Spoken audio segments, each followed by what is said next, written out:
A few months had passed since the liberation of Dak. Galen, much to his annoyance, had been out of commission during that time, as the wounds given to him by the Inquisitorius healed. Though the young Jedi detested remaining aboard the Rogue Shadow so far from the action, there was a silver lining. Ziyel Nor, Galen's unexpected apprentice. The Quarren girl had thrown her entire being into the lessons Galen had prepared for her. However, she hadn't made much progress.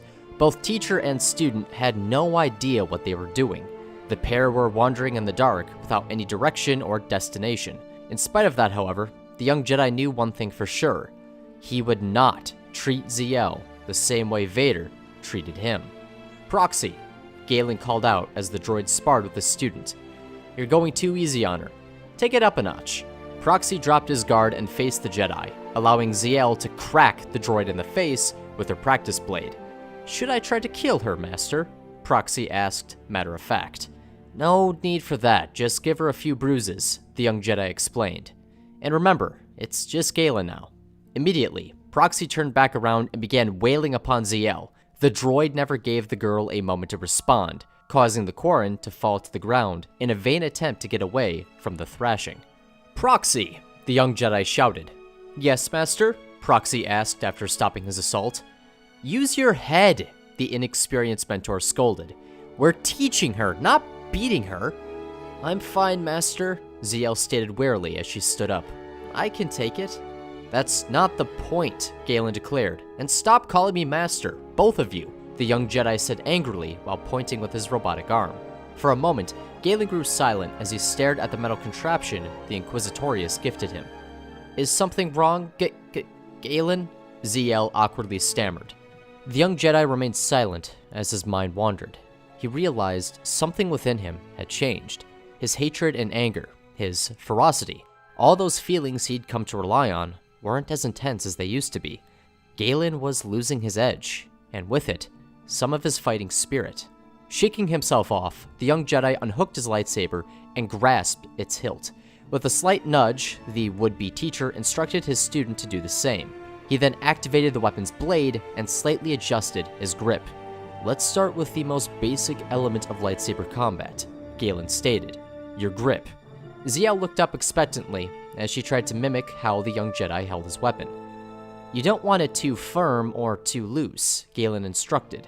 Proxy has demonstrated the reasons why. The Quarren girl placed a hand upon her back and rubbed a lingering bruise the droid had inflicted. How heavy is your sword? The young Jedi asked after he deactivated his lightsaber. A bit heavy, Ziyel replied. Galen walked over to one of the Rogue Shadow's storage bins and removed 2 large weights which he wrapped around his student's weapon. The added heft was a bit too much for the Quarren girl, resulting in the dulled blade's tip crashing to the floor. I've been going about this all wrong, and for that, I am sorry, Galen said sympathetically. In order to train your mind and spirit, we need to train your body. With all the strength she could muster, Ziyel raised the weighted blade and adopted a simple stance. Keeping your grip in mind, perform as many overhead slashes as possible, instructed Galen. Rest for a minute or two once you finish, then do the same thing, but with a diagonal slash. The Quarren girl nodded her head and asked, followed by a side slash? Correct, the young Jedi answered. Keep going until you've gone all the way around. Leaving his student under Proxy's watchful eye, Galen ventured into the Rogue Shadow's cockpit and noticed an incoming transmission. Turning on the ship's holoprojector, the young Jedi was greeted by a familiar face. General? Galen said with a slight smile.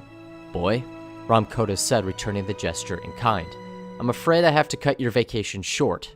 About time. Where are you sending me? The young Jedi asked. Raxus, the general replied bluntly. And no, I don't mean Raxus Prime. All right, you have my attention, Galen stated with anticipation. Simply put, you're meeting the leader of an independent resistance cell, Kota explained. Said leader is willing to join forces with the Rebel Alliance. However, he wants something in return. Do you know what this something is? The young Jedi asked. No, but he asked for your help specifically. The aging master's voice was curt. He didn't like being kept in the dark. Does this resistance leader have a name at the very least? Galen asked, sharing in his teacher's frustration. That's the one thing I do know, Kota replied. His name is Lux Bonteri. The young Jedi crossed his arms and leaned against the Rogue Shadow's doorway. Bonteri, Galen muttered to himself. That name sounds familiar. It should, the general declared. He was one of the leaders of Onderon's resistance movement during the Clone Wars, and a former senator. His mother was also part of the Separatist Parliament, the young Jedi added. Correct, Kota said, narrowing his vision. Do you know something? Galen remained silent as he walked over to one of the cockpit's consoles. After some digging, the young Jedi pulled up an archive file and sent a copy to his former teacher. First page, second paragraph, Galen uttered. You'll know it when you see it. After skimming the document, a feat the young Jedi found impressive in hindsight, the blind general looked up with a confused expression on his face.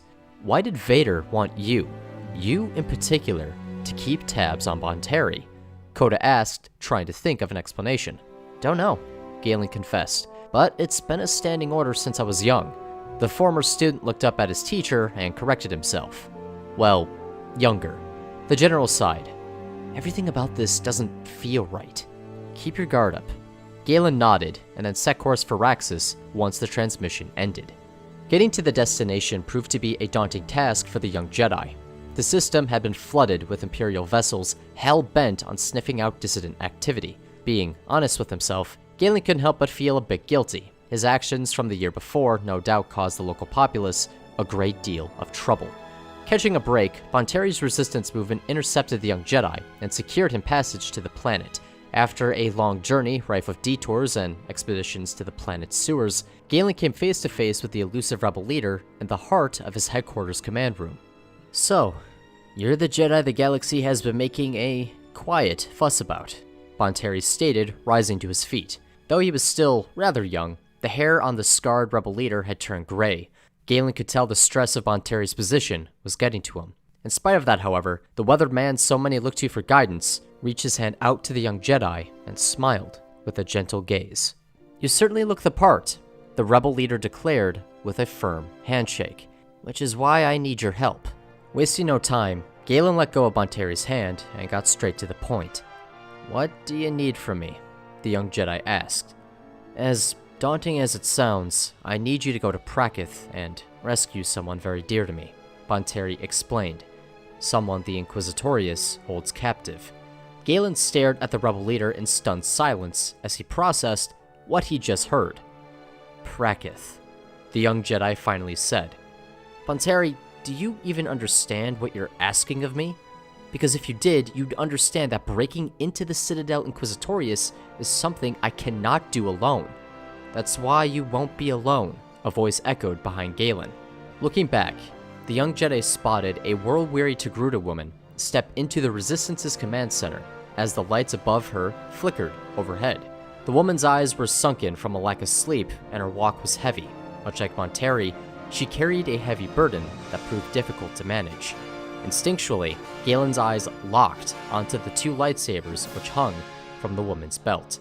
I want to make something clear, Bonteri declared, snapping the young Jedi out of his stupor. My forces will join the Alliance, regardless of whether or not you choose to help us. Then why say otherwise? Galen asked. We needed you here so we could make our case face to face, the rebel leader explained. I'm sorry for lying to you, but we're desperate. The young Jedi could feel an overwhelming sense of heartache from both Bonteri and the Togruta woman. The Inquisitorius has our son, the woman explained as she gripped one of her lightsabers. You're a Jedi, aren't you? Galen asked, putting the pieces together. I was, the woman said flatly. The Empire took him for the reason you think. The realization that the child was Force-sensitive caused dormant memories of Vader's training to fill Galen's mind. If the Inquisitorius were anything like his former master, then the boy's life would become a living nightmare. The young Jedi refused to let that happen. All right, Galen said with a nod. Whatever it takes, I'll save your son. The young Jedi stopped for a moment and corrected himself. Or rather, we'll save your son. The Togruta woman smiled faintly and nodded. I'll see you aboard your ship, she declared while making her exit. After returning to the spaceport, Galen stepped onto the Rogue Shadow's loading ramp and heard the faint murmurs of conversation coming from his ship. Curious, the young Jedi stopped and listened in secret. So, what's your master like? asked the muffled voice of a woman. Well, he doesn't like being called master, replied the recognizable voice of Ziel. He is nice, but also really quiet. The young Jedi, despite questioning the morality behind doing so, continued to eavesdrop upon the conversation. Sometimes, when he's alone, Galen gets really sad, Ziel admitted openly. I can tell he feels guilty about something, but I don't know what. Maybe you should ask him, the woman suggested. I don't want to, the Quarren girl explained, because I'm like him. As he listened, Galen felt a tight feeling beginning to form in his chest. It was an odd sensation which he never experienced before. Both of us hate being alone, but enjoy being with each other, Ziel continued. Even though we both mess things up during training, it doesn't matter so much because we're together, you know? Oh, I know, the woman stated with a chuckle. Before long, the Togruta exited the Rogue Shadow and stepped upon the ship's loading ramp, catching Galen by surprise. That apprentice has a hell of a teacher, the woman said as she braced herself against the ship. A bond between mentor and student being that strong, that fast, with so few words, is almost unheard of. Grabbing his attention, the Togruta woman walked down the ramp and playfully punched Galen's chest with the flat part of her fist. You're doing all right, kid, so stop beating yourself up, the woman advised as she ushered the young Jedi onto his ship. The pair remained silent after takeoff, their focus dedicated to the difficult task of getting out of the system unnoticed. Things became more lively, however, as the ship jumped to hyperspace. We haven't been properly introduced, have we? The Togruta woman asked as she spun around in her chair to face Galen. The name's Ahsoka Tano. The young woman gave Ahsoka a quick glance before diverting his attention elsewhere. He heard the woman's name before, and it bothered him. What's wrong? Ahsoka asked. Before Galen could finish, the woman interrupted him. Don't even try, Ahsoka declared with a stern tone. It's written on your face that something's wrong. Galen fell silent before finally finding the nerve to speak. I used to hunt Jedi for Darth Vader. The guilt in the young man's voice was apparent. Ahsoka, however, knew there was more to it. What else? The woman asked without a hint of judgment. Your name, Galen said before trailing off. It was the only one considered off-limits. The young Jedi finally found the strength to look at Ahsoka. The awkward nature of the discussion and its rather heavy content made doing so a taxing ordeal. Off-limits? In what way? Asked Ahsoka. I'm afraid I don't understand. Out of all the Jedi that presumably survived, you were the only one Vader instructed me not to engage, let alone kill, Galen explained. Hell, I was supposed to ignore my given target if you were with them. This information perplexed the Togruta woman. She didn't know how to process what she just heard. That's odd, Ahsoka admitted. Perhaps... The woman trailed off, lost in thought. Again, silence hung in the cockpit as the pair made their way to Prakith. Faintly, Galen could hear Ziel's struggled breaths as she attempted to lift a book with the Force while meditating. What the girl lacked in talent, she made up for with spirit. Your son, the young Jedi said, breaking the silence. What's his name? Anakin, the woman replied simply. We named him after my former master. What was he like? Galen asked, trying to keep the conversation going. Bit complex and hot-headed, but a good man nonetheless, Ahsoka said whimsically. You probably have gotten along with him, all things considered. That display on deck would have been something he tried to pull. Do you know what happened to him? The young Jedi asked. I don't, which is what worries me. Ahsoka's voice became tense and strained. I imagine he went down in a blaze of glory protecting those he loved. Anakin was dealt a bad hand. It only makes sense he'd fight tooth and nail to protect the few bright spots he had in his life, even if it meant his death. With the Rogue Shadow closing in on its destination, Galen entered the training room and brought out several spare lightsaber parts he had stored away, as well as a single red crystal. Before long, he assembled a new weapon and activated its blade, testing to see if he had made any mistakes. What's that for? Ahsoka asked after following the young Jedi into the training room. Same thing as this, Galen stated as he tossed the woman a set of binders. We need to look convincing if we want to get into the Citadel. Using a false identity Vader created for Galen during his time as the Sith Lord's apprentice, the pair planned to walk right into the Inquisitorius' base of operations. Dressed as an Inquisitor, the young Jedi intended to infiltrate the Citadel with Ahsoka, his would-be prisoner, so that when they were inside, the pair could learn of Anakin's location and save him. Both Galen and Ahsoka knew the plan wasn't perfect, however, it was the best they could come up with in such a short amount of time. Ziel, the young Jedi called out as he put on the maroon Zaid cloth robe of an Inquisitor. When we're gone, I want you to monitor the sensors and let us know of anything that's out of the ordinary. You can count on me, the Quarren girl stated with excitement.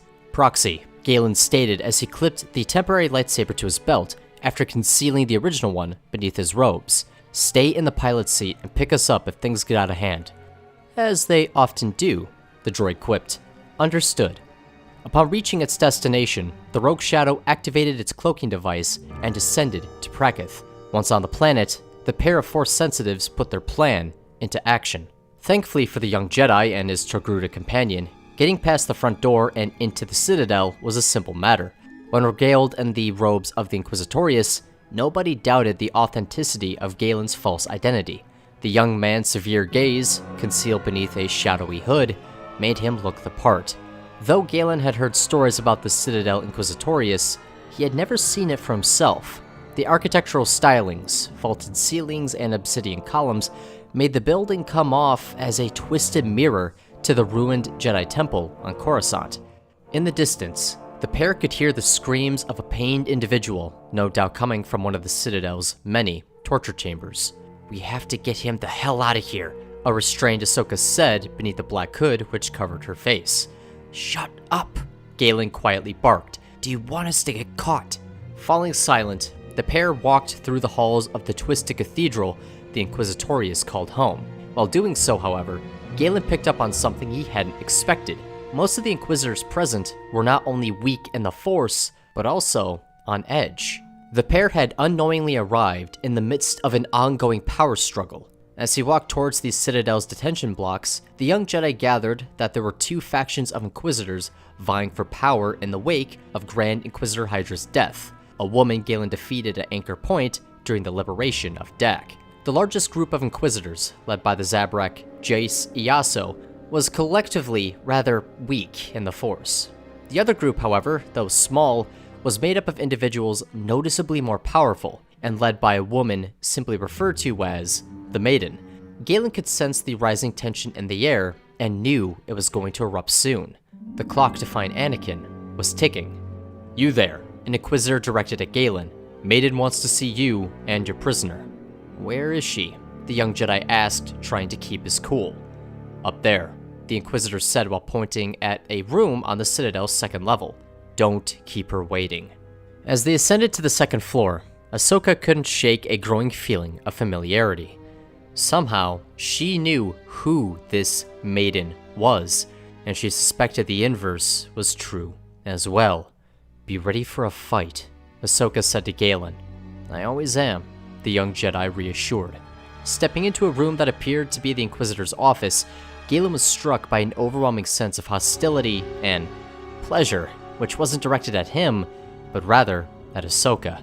Facing a window that overlooked the first level of the Citadel, the Maiden, concealed in shadow, began to speak. How many years has it been? The Inquisitor asked. Galen and Ahsoka both remained silent as they tried to think of their next move. Come now, Maiden stated as she turned around. There's no need to be so cold.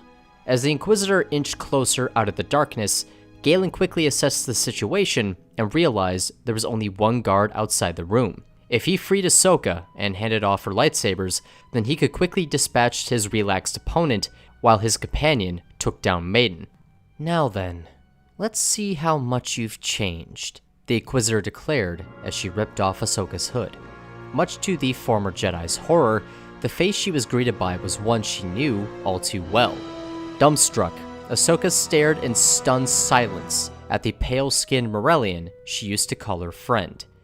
Paris? The former Jedi uttered. Hello, Ahsoka. Long time no see. The Inquisitor taunted with smug satisfaction in her voice. The situation was degrading, quickly. Galen knew that fact, yet he couldn't do anything about it. Ahsoka was utterly distraught at the sight of Maiden and couldn't be relied upon. "You know," Barriss began, "I never knew Bonteri had a son, so imagine my surprise when I discovered he was a Togruta." "You!" Ahsoka spit as her rage began to build. "You did this!" "Of course I did," the Morellian admitted. "Think of it as payback for ruining my life." Before the Inquisitor could continue, Galen placed one of Ahsoka's lightsabers in her hands. This action forced the former Jedi to calm herself as she focused on the task at hand. "Tell me, would you like to see your son?" Barriss asked as she approached her computer console. "Because he's been dying to see you." With the press of a button, the Inquisitor began to project footage from inside of Anakin's cell. The young boy, curled into a ball on the floor, was beaten and mangled to the point of unrecognizability. It was a sight so horrific, Galen himself had to look away. In a fury, Ahsoka cut loose her restraints and tackled Barriss out the nearby window. Acting fast, Galen rammed his lightsaber through the wall and killed the guard outside of Maiden's office. Soon after, the young Jedi rushed over to the broken window and shouted, "Iyaso tried to kill Maiden," in an attempt to capitalize on the confusion. For a moment, those on the Citadel's first floor stared in bewilderment as Barriss and Ahsoka passed them by in a flash. However, after hearing Galen's well-calculated lie, those on opposing sides of the power struggle readied their weapons and began to fight. Before long, the conflict spread throughout the Inquisitorius' headquarters and devolved into a bloodbath. Diverting his attention back to the footage of Anakin, the young Jedi jotted down the location of the boy's cell and sprinted off.